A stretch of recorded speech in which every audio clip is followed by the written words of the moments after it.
Hello my dear students, welcome on your YouTube channel YT School Hub and today I am going to discuss about the sets theory remaining part। आज हम sets theory का last part और part D discuss करने वाले हैं। इससे पहले parts के अंदर हमने बहुत सारी चीज़ें डिस्कस की, जैसे कि रोस्टर फॉर्म होता है, सेट्स की कैटेगरीज क्या होती हैं। कल हमने जो लेक्चर बनाया था उसके अंदर हमने पढ़ा था सब सेट पढ़ा था, प्रॉपर सेट पढ़ा था कि कोई भी सेट्स जो होता है वो दूसरे सेट के अंदर कैसे लाई करता है। कोई भी सेट होता है वो दूसरे सेट का सबसेट किस प्रकार होता है, प्रॉपर होता है, इम्प्रॉपर होता है। तो आज जो हम डिस्कस करने वाले हैं माय फ्रेंड्स, आज हम डिस्कस करने वाले हैं ऑपरेशन ऑफ सेट के बारे में, क्योंकि हमारे पास अगर सेट है तो उन सेट का कॉम्बिनेशन कैसे करना होता है, यदि दो सेट दिए हैं हमारे पास तो उनका डिफरेंस कैसे निकालना होता है, उनका इंटरसेक्शन कैसे निकालना होता है। इंटरसेक्शन का मेनली जो मीनिंग होता है कि कॉमन एलिमेंट्स का कैसे पता लगाना होता है, ठीक है। और हम थोड़ा वेन डायग्राम के बारे में पता करेंगे कि वेन डायग्राम्स क्या होते हैं, ठीक है। तो आइए शुरू करते हैं। तो सबसे पहले ऑपरेशन ऑफ सेट्स के बारे में बात करते हैं, जिसके अंदर आता है यूनियन ऑफ सेट, ठीक है, जिसके अंदर आता है union of set. Let A and B are the two set. Okay, let A and B are the two set. The union of set A and set B consist all the element of set A and set B. सभी element, set A के भी सभी element और set B के भी सभी elements and common elements taken only one time, और once बोल सकते हैं। जो कॉमन एलिमेंट्स हैं उनको सिर्फ एक बार रखना है, ठीक है। द सिंबल, इस सिंबल से हम यूनियन को डिनोट करते हैं, ठीक है। तो हम इसके बारे में एग्जांपल पढ़ते हैं कि यूनियन होता क्या है, ठीक है। यूनियन का हमने सिंबल तो देख लिया, लेकिन यूनियन को यूज कैसे करते हैं। तो आइए, जो हमारा पहला एग्जांपल होने वाला है, एग्जांपल नंबर 1, ठीक है। सपोज कीजिए कि हमारे पास सेट ए है, ए बिलोंग्स 1 2 3 4 5। तो बी सेट है हमारे पास, वो क्या है 2 7 5 9 और 3 लिख सकते हैं आप, ठीक है। ये बना सिंपल सा ले लेते हैं। तो हमको क्या फाइंड आउट करना है, हमको निकालना है A union B. A union B क्या होगा 1 2 3 4 एंड 5। यूनियन फाइंड आउट करना है 2 7 5 9 3। अब इसमें जो लिखा हुआ है, इस डेफिनेशन के अंदर जो लिखा हुआ है उसने क्या लिखा है, common elements taken only once. Common elements को सिर्फ एक बार में लिखना है, ठीक है। क्योंकि सेट्स के अंदर मैं आपको पहले भी पढ़ा चुका हूँ कि जो रिपीटिंग वर्ड्स होते हैं उनका कोई मीनिंग नहीं होता है, उनको सिर्फ नोटिफाई करने के लिए हम एक बार लिख सकते हैं, उनको कलेक्ट कर लिया, इतना काफी है, ठीक है। तो अगेन ए यूनियन बी 1 या 2 इधर भी इधर भी 3 4 एंड 5, ठीक है। ये सभी एलिमेंट 2 तो एक बार लिख चुके हैं, 7 नहीं लिख सकते, नहीं 5 लिख चुके हैं, 9 नहीं लिखा है, 3 लिख चुके हैं, ठीक है। तो यूनियन ऑफ जो सेट ए यूनियन बी आने वाला है वो ये आने वाला है। यदि मैं एग्जांपल नंबर 2 के बारे में बात करता हूँ और वोवल्स के लिए और पी लिखता हूँ, A E I O U. Proof कीजिए P union Q is equals to P, ठीक है। और जो क्यू है दूसरा सेट है वो ए आई यू, ठीक है। अगर हम इनका क्या निकालते हैं, यूनियन फाइंड आउट करते हैं, A E I O and U, union A I U, ठीक है। हमको दो हमारे पास सेट है पी और क्यू, हमको इनका यूनियन फाइंड आउट करना है, यूनियन निकालना है, ठीक है। तो इनको हम कैसे लिखेंगे, सभी एलिमेंट्स आते हैं, ठीक है। एक जो पहले सेट के अंदर है वो भी सभी एलिमेंट, और जो बी सेट के अंदर है वो भी सभी एलिमेंट हमको कलेक्ट करने होते हैं। और जो रिपीट हो रहे हैं, जो पहले सेट के अंदर भी आ रहे हैं और दूसरे सेट के अंदर भी आ रहे हैं, उनको सिर्फ एक बार लिखना है, ठीक है। यूनियन का रियल मीनिंग ये होने वाला है, ठीक है। तो P union Q belongs to A E I O U, A E I O U. A लिख चुके हैं, लिख चुके हैं, आई आ चुका है, यू भी आ चुका है, तो रिपीटिंग का तो कोई मतलब ही नहीं होता है। और जो ए ई आई ओ यू क्या है, ये पहले वाला सेट है। तो P union Q is equals to P has prove. ये प्रूव्ड हो गया, ठीक है, यहाँ से प्रूव हो गया। अगर मैं एक एग्जांपल और लेता हूँ, जैसे कि मंथ्स नेम ले लेते हैं या किन्हीं पर्सन्स के नेम ले लेते हैं, उनका यूनियन निकालते हैं, जैसे कि पहले सेट के अंदर आता है। अगर मैं, चलो ये एग्जाम्पल होते हैं, एग्जाम्पल नंबर 3, ठीक है। मेरे पास एक एग्जाम्पल है, sorry, x belongs to Geeta Sonia Akbar, ठीक है।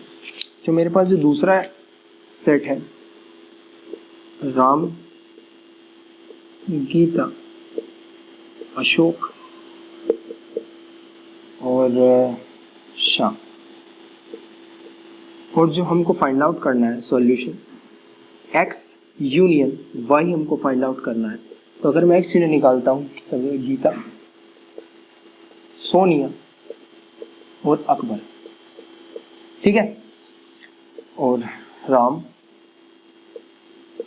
कॉमा, गीता आ चुका है, अशोक यहाँ पे लिख लेते हैं, अशोक और श्याम, ठीक है। जो 2 बार आ रहा है उनको 1 बार लिख लेते हैं। तो एक्स यूनियन वाई होगा गीता, सोनिया, अकबर, राम एंड अशोक, अकबर, राम, अशोक एंड श्याम। जो एक्स यूनियन वाई जो होने वाला है वो ये होने वाला है, ठीक है। तो अब हम एक्स यूनियन वाई या जो यूनियन निकालते हैं, यूनियन का यूनिवर्सल सेट के अंदर वेन डायग्राम कैसे शो करते हैं, वेन डायग्राम कैसे ड्रॉ करते हैं, हम ये पढ़ते हैं, ठीक है। तो मैं इसको रब कर दे रहा हूँ, इसको वेन डायग्राम के अंदर कैसे शो करते हैं। सबसे पहले मैं बता दूं, इनको बोलते हैं एसोसिएटिव लॉ, ठीक है, associative Venn diagram.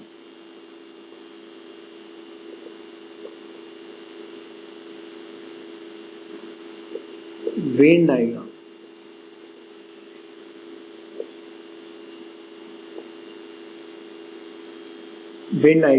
Venn diagram ने बताया था सर, यूनिवर्सल सेट लेते हैं, this set is a super set of all the set, ये सभी सेट का बाप होता है, आपको मैंने बताया था, ठीक है। इसको कैपिटल यू से शो करते हैं, इसको ऐसे कर देते हैं। हमारे पास 2 सेट है, जैसे कि यूनियन के बारे में बात करते हैं, ये सेट एक्स है, ये सेट वाई है, और हमको जो वेन डायग्राम बनाना है वो किसका बनाना है, एक्स यूनियन वाई का, ठीक है। कैपिटल वाई लिख दीजिए, कैपिटल एक्स लिख लीजिए, ठीक है। एक्स यूनियन वाई का डायग्राम बनाना है, यूनिवर्सल सेट है, ठीक है। ये जो बीच वाला पार्ट होने वाला है, ये कॉमन पार्ट होता है, बीच वाला पार्ट होता है कॉमन पार्ट, ठीक है। जो कॉमन पार्ट होता है, जो 2 बार टर्म आ रही है, जो 2 बार संख्या आ रही है, जैसे गीता इसमें 2 बार आ रहा है, उसको 1 बार करके लिखते कॉमन होता है, क्योंकि सभी एलिमेंट्स, क्योंकि शेडेड ये भी होगा, ठीक है। एक्स यूनियन वाई अगर हम निकाल रहे हैं तो ये वाला पार्ट भी आने वाला है, ठीक है, और ये वाला पार्ट भी आने वाला है, ठीक है। तो shaded region is a x union y, जो शेडेड रीजन होगा वो एक्स यूनियन वाई का वेन डायग्राम होगा। Shaded region is x union y Venn diagram, okay, x union y Venn diagram, x union y का Venn diagram होगा shaded region. जैसे कि अगर मैं बता दूं, ये कॉमन पार्ट है कि जो एलिमेंट्स सेट के अंदर कॉमन है, जो दोनों सेट्स के अंदर आ रहे हैं वो ये है, क्योंकि एक दूसरे क्रॉस कर रहे हैं, तो ये जो रेड वाला जो पार्ट है वो इस वाले सेट के लिए भी काम कर रहा है और वाई वाले सेट के लिए भी काम कर रहा है। ये एक्स के भी सभी एलिमेंट और वाई के भी सभी एलिमेंट, मैंने बताया था आपको यूनियन में, और जो कॉमन एलिमेंट्स हैं वो भी आएंगे, ठीक है। क्या ये पार्ट जो एक्स के लिए भी है, या और ये पार्ट वाई के लिए भी है, तो वो भी आएगा, सभी एलिमेंट्स आने हैं, तो एक्स यूनियन वाई का ये वेन डायग्राम होगा। हम नेक्स्ट टॉपिक के बारे में डिस्कस करते हैं। नेक्स्ट टॉपिक है इंटरसेक्शन ऑफ सेट। जो हमारा नेक्स्ट टॉपिक है वो है intersection of set. Let's A and B are the 2 sets, let's A and B are the 2 sets, the intersection of set A and set B, set A and set B के बीच हमको intersection find out करना है, which are only common elements to both set A and set B. इसका meaning है कि जो हमारे पास पहला सेट है सेट ए और दूसरा सेट है सेट बी, उनके सिर्फ और सिर्फ कॉमन एलिमेंट्स हमको उठाने हैं, जो हमको लेने हैं उन सेट्स के अंदर से सिर्फ और सिर्फ कॉमन एलिमेंट्स उठाने हैं। It is always be represented by this sign. जैसे कि हम यूनियन को ऐसे करते थे, बस यूनियन को उल्टा कर दीजिए ऐसे, उसको इंटरसेक्शन को ऐसे शो करते हैं, ठीक है। तो हम आइए एग्जाम्पल से समझते हैं। जो हमारा पहला एग्जाम्पल होने वाला है, सपोज कीजिए हमारे पास पी है, पी बिलोंग्स, चलो एक्स मान लिया, B A N G L O R, okay. और जो हमारे पास दूसरा सेट है वो हो गया I N D O R E. अगर मैं इसका निकालता हूँ एक्स इंटरसेक्शन वाई निकालता हूँ, बिलोंग्स टू, अब ये देखिए इंटरसेक्शन निकालना है हमको, B A N G L O R E, intersection I N D O R E. Intersection निकालना है इन दोनों के अंदर हमको सिर्फ वो एलिमेंट्स देखने हैं जो कॉमन है, ठीक है। इन जो सेट्स दिए हुए हैं इनके अंदर हमको सिर्फ वो एलिमेंट्स उठाने हैं जो कि कॉमन है, जो कि दोनों के अंदर, ठीक है। बी है नहीं है, ए है नहीं है, एन है या एन तो है, जी नहीं है, एल नहीं है, ओ है, आर है, ई है, ठीक है। ये जो एक्स इंटरसेक्शन वाई, जो दोनों सेट्स के अंदर जो कॉमन एलिमेंट्स थे वो ये आ गए। एक्स इंटरसेक्शन वाई ऐसे फाइंड आउट करते हैं। यदि मैं कोई दूसरा एग्जांपल भी लेता हूँ, सपोज कीजिए कि मैंने दूसरा एग्जांपल ले लिया, P belongs to x belongs to natural number, okay. X is greater than equal 1 less than equal 8, पहला सेट ये हो गया। और जहाँ दूसरा सेट हो गया क्या होगा, x belongs to I positive, मतलब पॉजिटिव इंटीजर्स के अंदर, ठीक है। और एक्स इसमें हम लिख देते हैं x even integers, even integers लिख ही दिया है पॉजिटिव इंटीजर्स को। X is greater than equals to less than equal 10, ठीक है। अब इनके अंदर आप कॉमन निकाल लीजिए, इनके अंदर आप कॉमन लीजिए, वो तो 1 से 8 तक लिखा हुआ है, ये 2 से 10 तक लिखा हुआ है, तो सिर्फ जो इनके अंदर जो कॉमन होंगे वो सिर्फ कॉमन एलिमेंट्स होंगे, जैसे 2 इसमें भी होगा, 4 6 8, जो हमारा जो पी इंटरसेक्शन क्यू होगा, मैं डाइट कर रहा हूँ 2 4 6 8, क्योंकि 10 तो ऊपर भी नहीं है, तो जो हमारा इंटरसेक्शन होने वाला है वो 2 4 6 8 होने वाला है। आप समझ ही गए होंगे, जो कॉमन एलिमेंट्स होते हैं सिर्फ और सिर्फ हमको वो लेने होते हैं, कॉमन एलिमेंट्स उठाते हैं इंटरसेक्शन के अंदर। इसको हम एसोसिएटिव लो वेन डायग्राम के थ्रू भी समझते हैं, ठीक है। Associative low Venn diagram,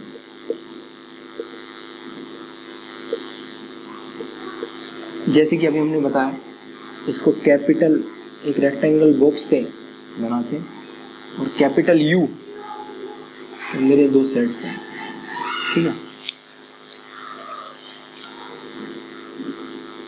capital you से इसको डिनोट करते हैं, ठीक है।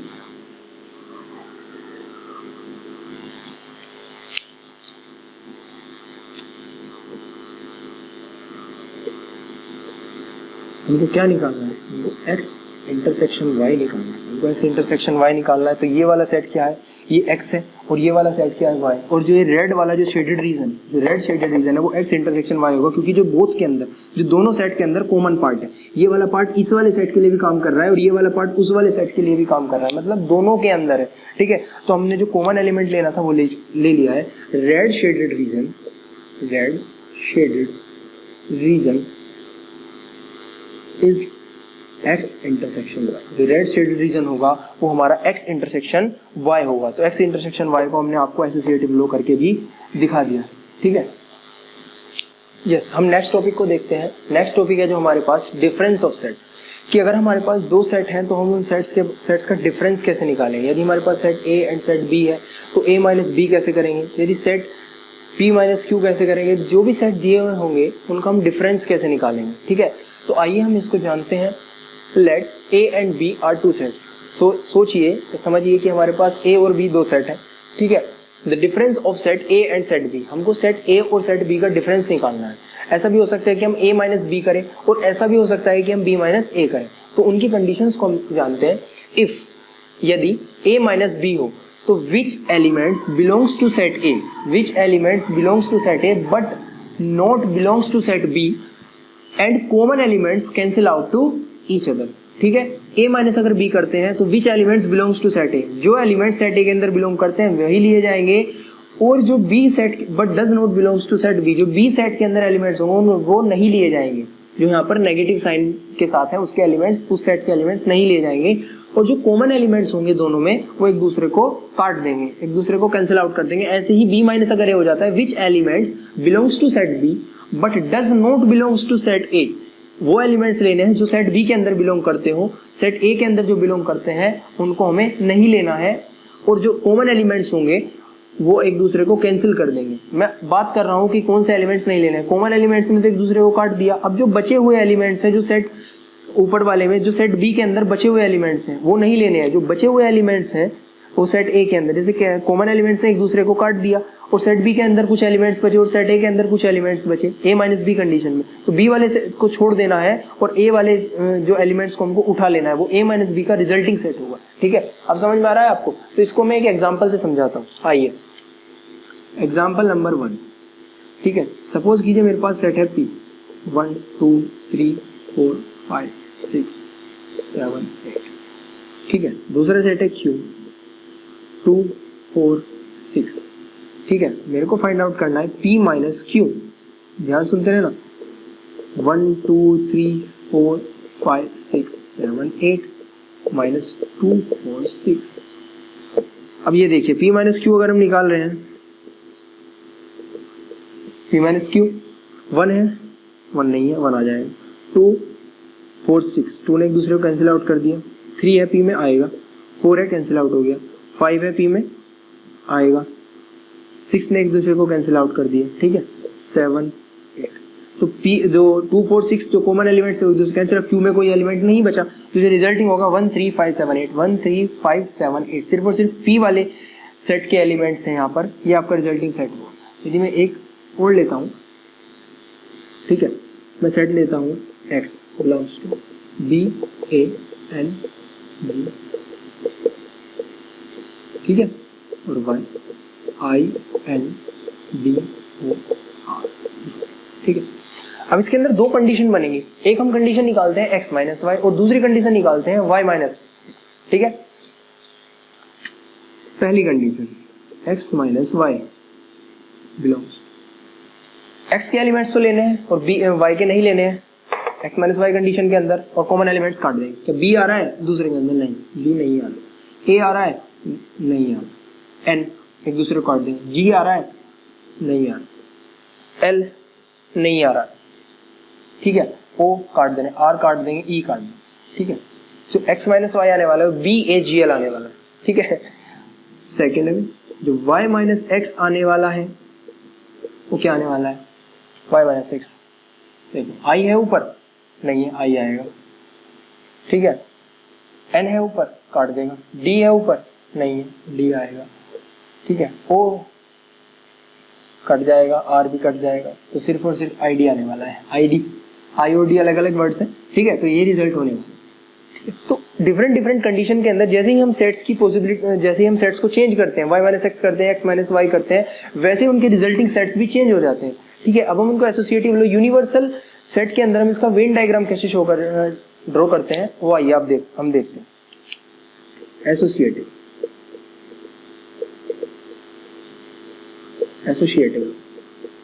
ठीक है, वेन डायग्राम, दो वेन डायग्राम बनने वाले हैं। एक कंडीशन के अंदर दिखाएंगे हम a माइनस बी, दूसरी कंडीशन के अंदर हम दिखाएंगे b माइनस ए।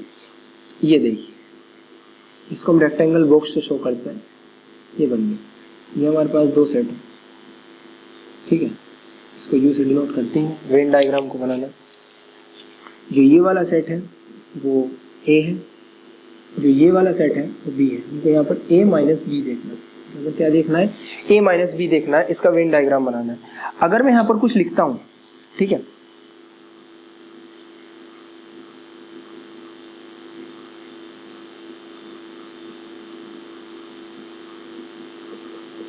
ये बताइए, जो ये शेडेड रीजन है क्या ये a माइनस बी को शो नहीं करता है? मैं बताता हूँ कैसे। देखो, जो कॉमन एलिमेंट्स होते हैं डिफरेंस के अंदर वो तो एक दूसरे को कैंसिल आउट कर देते हैं, ये आपको पता चल चुका है। तो कॉमन एलिमेंट्स की तो कोई बात होती नहीं है, और सिर्फ अगर a माइनस बी के अंदर हमको सिर्फ a के एलिमेंट्स कलेक्ट करने होते हैं, b के एलिमेंट्स नहीं लेते होते हैं। तो कैंसिल जो कॉमन एलिमेंट्स हैं उन्होंने तो एक दूसरे को कैंसिल आउट कर दिया, b के एलिमेंट्स हमको लेने नहीं है, तो सिर्फ और सिर्फ जो हमारे पास ये शेडेड रीजन बचा ये क्या होगा? a minus B. Shaded region is a minus B होगा। ऐसे ही जो b माइनस ए निकालेंगे उसमें b की तरफ शेड हो जाएगा, ठीक है। ये हमारे पास जो होगा capital U,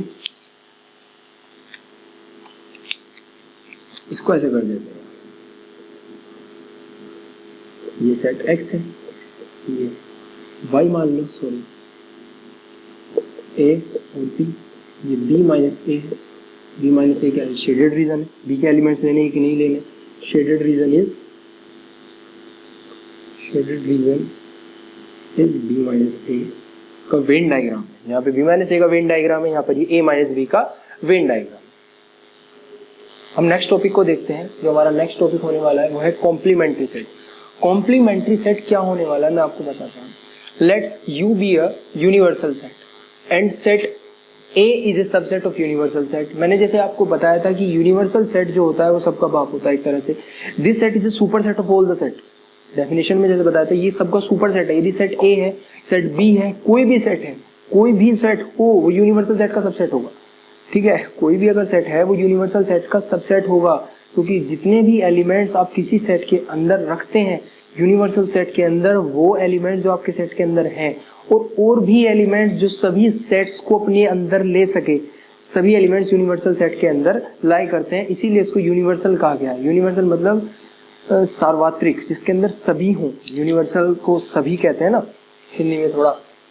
then the complementary set of A is all the elements of U. The complementary, अगर हम सेट कॉम्प्लीमेंट्री निकाले, मैं कैसे अभी बताऊंगा।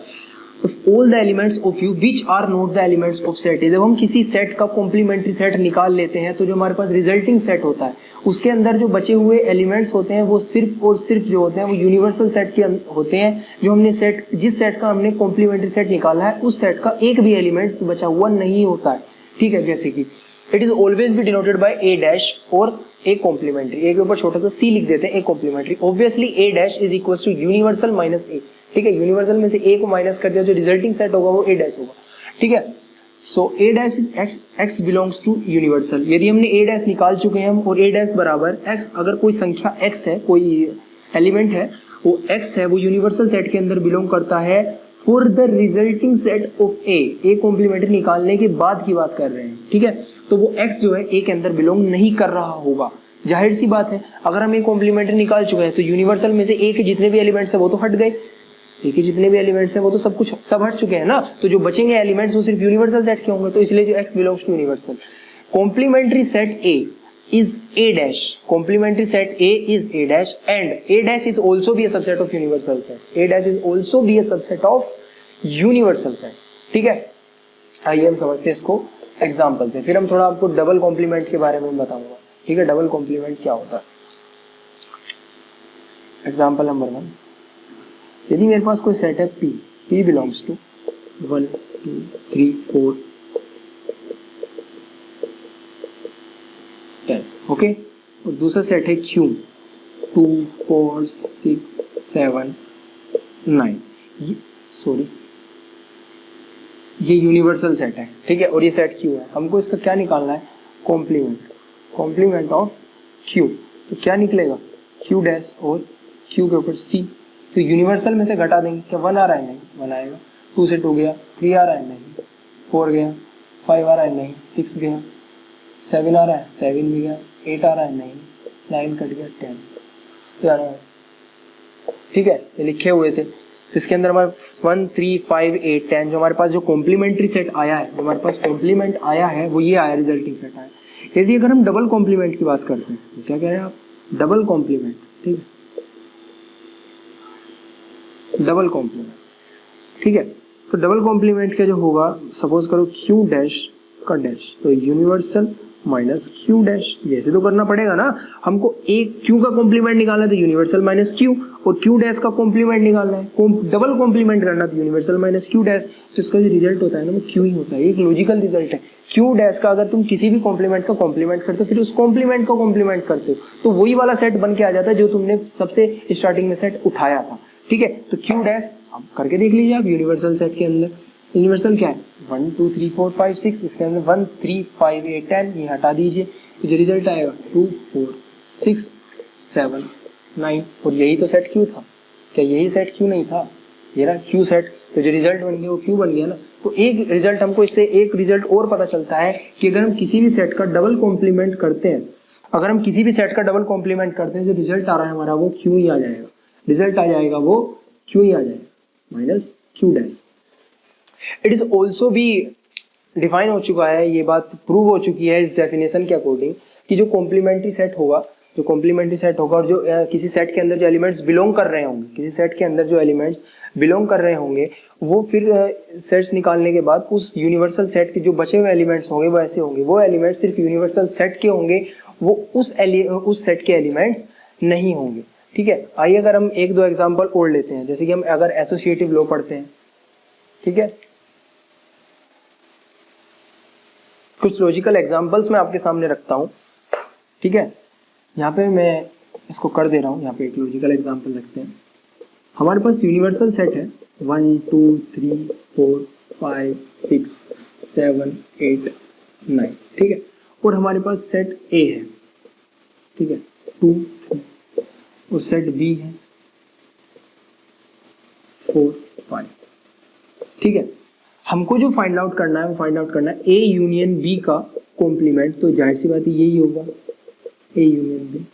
A यूनियन B का अगर हमको कॉम्प्लीमेंट निकालना है, A यूनियन B का अगर हमको कॉम्प्लीमेंट फाइंड आउट करना है, यूनिवर्सल पहले A यूनियन B निकालेंगे हम, फिर उसका कॉम्प्लीमेंट्री निकालेंगे। तो A यूनियन B क्या होने वाला है, ए यूनियन बी जो हमारा होने वाला है वो होगा 2 3 4 एंड 5 और ए यूनियन बी का जो कॉम्प्लीमेंट होने वाला है यूनिवर्सल में 2 3 4 5 हटा दो तो रिजल्ट आएगा 1 6 7 8 9 यही आने वाला है। जो हमारे पास ए यूनियन बी का कॉम्प्लीमेंट आने वाला है वो यही आने वाला है, ठीक है। और अगर मैं आपको बता दूं ए यूनियन बी को अगर उसका कॉम्प्लीमेंट हमको खोलना हो, ए यूनियन बी का अगर हमको कॉम्प्लीमेंट खोलना होता है तो हम उनकी कुछ प्रॉपर्टीज मैं आपको पढ़ाता हूँ, इसको नोट कीजिए।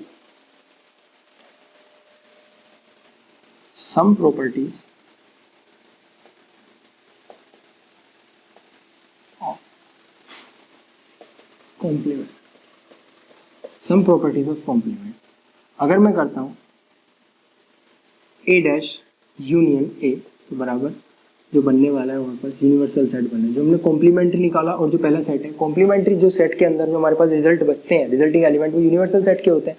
तो रिजल्टिंग एलिमेंट यूनिवर्सल सेट के और जो हमारे सेट लिया था जो यूनिवर्सल सेट से घटाए गए थे दोनों के एलिमेंट्स लेकर जो बनता है वो क्या बनता है, वो यू बनता है, ठीक है। यदि मैं इनका इंटरसेक्शन निकालता हूँ ए डैश इंपोर्टेंट है ए करता हूँ तो ए डैश के अंदर जो एलिमेंट्स बचते हैं वो बिल्कुल अलग होते हैं और ए के अंदर बिल्कुल अलग होते हैं क्योंकि वो यूनिवर्सल सेट के अंदर से रिमूव कर दिए जा चुके हैं। तो हमारे पास रिजल्ट होगा 5 होगा नल सेट, हमारे पास जो रिजल्ट होगा वो क्या होगा 5, ठीक है।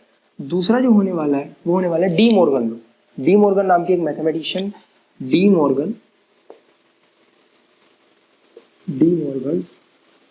लॉज, ठीक है। डी मॉर्गन लॉज होते हैं। पहली इनकी क्या कंडीशन है, यदि हम ए यूनियन बी का कॉम्प्लीमेंट निकाल रहे हैं तो हम उसको ऐसे भी लिख सकते हैं A complement intersection B complement, ठीक है। A complement intersection B complement. और अगर हम निकाल रहे हैं ए इंटरसेक्शन बी का होल कॉम्प्लीमेंट तो उसको कर सकते हैं A complement union B complement, okay. A complement union B complement, जैसे कि मैंने आपको यहाँ पे करके दिखाया था कि ए यूनियन बी का कॉम्प्लीमेंट कैसे निकालते हैं। पहले ए यूनियन बी हम फाइंड आउट करते हैं, फिर उसको यूनिवर्सल सेट से रिमूव कर देते हैं तो हमारे पास रिजल्टिंग एलिमेंट्स आते हैं वो ए यूनियन बी के कॉम्प्लीमेंट होते हैं। लेकिन वो डायरेक्ट मेथड था यूनिवर्सल सेट से घटाने का। इसको हम अगर डी मॉर्गन की प्रॉपर्टीज होती हैं हम इनको प्रूव कर सकते हैं, ये प्रूव्ड प्रॉपर्टीज है, आप इनको करके भी देख सकते हैं, ये प्रूव्ड प्रॉपर्टीज है। अब मैं आपको पढ़ाता हूँ एसोसिएटिव लॉ, ठीक है। एसोसिएटिव लॉ कॉम्प्लीमेंट का, ठीक है। चलो एक चीज और बताता हूँ कि हमारे पास नल सेट है ए बिलोंग्स टू 5, हमारे पास नल सेट। यदि मैं करता हूँ 5 डैश तो यूनिवर्सल माइनस 5 मतलब कुछ भी नहीं, तो 5 डैश बराबर 5 डैश बराबर अगर हम 5 का कॉम्प्लीमेंट निकालते हैं तो यूनिवर्सल सेट मिलता है। और अगर मैं यूनिवर्सल सेट का कॉम्प्लीमेंट निकालता हूँ universal minus union, universal minus universal, सभी एलिमेंट्स कट गए तो रिजल्ट क्या बना 5। तो अगर मैं यूनिवर्सल का कॉम्प्लीमेंट निकालता हूँ तो नल सेट बचता है। ये देखो एक दूसरे के रिवर्स प्रोसेस। यदि मैं नल सेट का कॉम्प्लीमेंट निकालता हूँ तो यूनिवर्सल बचेगा और यूनिवर्सल का कॉम्प्लीमेंट निकालता हूँ तो नल सेट बचेगा, ठीक है। Associative law, associative laws. तो सबसे पहले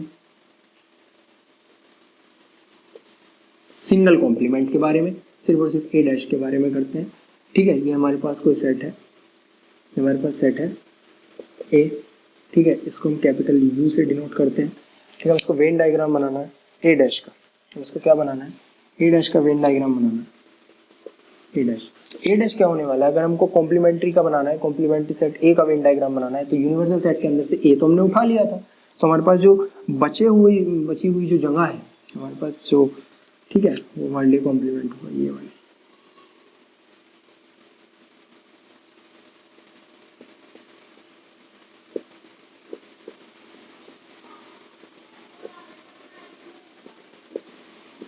वेन डायग्राम बन गया, ठीक है। तो ये जो शेडेड रीजन है, shaded reason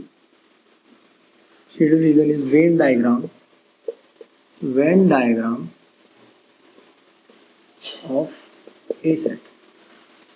complementary set A का वेन डायग्राम जो शेडेड रीजन है क्योंकि हमने उसमें से ए उठा लिया था तो ये बचेगा, जैसे कि A dash is equal to universal minus A, उसके अंदर से ए हमने उठा लिया है। अगर हम डबल कॉम्प्लीमेंट की बात करें, किसके लिए, डबल कॉम्प्लीमेंट की बात करते हैं, ए डैश का डैश, तो रिजल्ट क्या मिलने वाला है, ए ही मिलने वाला है। मैंने आपको बताया था, यहाँ पे करके दिखाया था। डबल कॉम्प्लीमेंट, ये एक रेक्टेंगल बॉक्स है, ठीक है, इसके अंदर यू है और ये कोई सेट है ए, ये सेट है, और हमको जो बनाना है ए डैश का होल डैश, यूनिवर्सल माइनस ए डैश बराबर ए। ठीक है, जो हमारा रिजल्ट बचने वाला है ए बचने वाला है, तो हमको वेन डायग्राम जो बनाना है जिसके अंदर हम शेड कर रहे हैं ये बचेगा, जो रिजल्ट बनेगा हमारे पास ए डैश करने के बाद हम ए उठा लेते, रिजल्ट ये बचता जो शेडेड रीजन है, और यहाँ पर जो रिजल्ट बचने वाला है वो ये बचने वाला है ए डबल डैश। ठीक है, A double dash shaded region is Venn diagram of shaded region is a when diagram of A double dash. A double dash का वेन डायग्राम है, डबल कॉम्प्लीमेंट्री सेट का वेन डायग्राम ये है। ठीक है, इसके अंदर जो करा हुआ है ये ए डबल डैश है, इसको जो सिंगल कॉम्प्लीमेंट सेट होता है एसोसिएटिव लोग, उसका वेन डायग्राम ये होता है। समझ नहीं आ रहा है ना वेन डायग्राम कैसे बनाते हैं, और हम 3 भी कॉमन ले सकते हैं, और ये यहाँ पे ए डबल कॉम्प्लीमेंट के बारे में बताया हुआ है इसका वेन डायग्राम। हम नेक्स्ट टॉपिक के बारे में देखते हैं। नेक्स्ट टॉपिक भी कुछ नहीं है, आपके चैप्टर का लास्ट है, बस थोड़ा सा practical problems of union and intersection of set. Let A and B are 2 finite set. हमारे पास 2 फाइनाइट सेट हैं A and B. If A intersection B is 5, if A intersection B, यदि हम ए और बी के बीच इंटरसेक्शन करते हैं तो जो हमारे पास रिजल्ट होगा 5 होगा, नल सेट होगा, कोई भी एलिमेंट नहीं होगा। ठीक है, तो n number of cardinal number of A union B is equals to cardinal number of A and plus cardinal number of B. पहली प्रॉपर्टी ये हुई। इन जनरली यदि ए इंटरसेक्शन बी 5 ना होकर, नल सेट ना होकर कोई रिजल्ट आ जाता है तो क्या होगा, the number of cardinal number of A union B, cardinal number of A plus cardinal number of E B minus cardinal number of A intersection B. जो ए इंटरसेक्शन बी में जो रिजल्ट आया होगा उसको माइनस कर दीजिए। ठीक है, in general cardinal number of, यदि हमारे पास 3 सेट आ जाते हैं ए बी सी, ठीक है, A union B union C, तो cardinal number of A plus cardinal number of B plus cardinal number of C minus the cardinal number of A intersection B minus the cardinal number of B intersection C and minus the cardinal number of A intersection C plus cardinal number of A intersection B intersection C। Third property आपकी ये होने वाली है। यदि हम इसको associative लो Venn diagram के through दिखाते हैं तो हमारे पास A intersection B intersection C क्या होगा, जैसे कि ये वेन डायग्राम है, अभी हमको शेड करना है जो तीनों के अंदर आ रहा हो, ऐसा एलिमेंट जो तीनों के अंदर आ रहा हो वो ये वाली जगह, ठीक है, वो ये वाली जगह, ये जो बीच में शेड कर रहा हूँ ये जो शेडेड रीजन है, चाहे आप इसको रेड से भी कर सकते हैं। ठीक है, अगर आपको ऐसा क्लियर ना दिखाई दे रहा हो तो रेड से कर सकते हैं। तो जो शेडेड रीजन होगा, शेडेड रीजन हमारे पास होगा, अगर हम उसको दिखाना चाहते हैं तो क्या होगा, A intersection B intersection C का ये शेडेड रीजन होगा।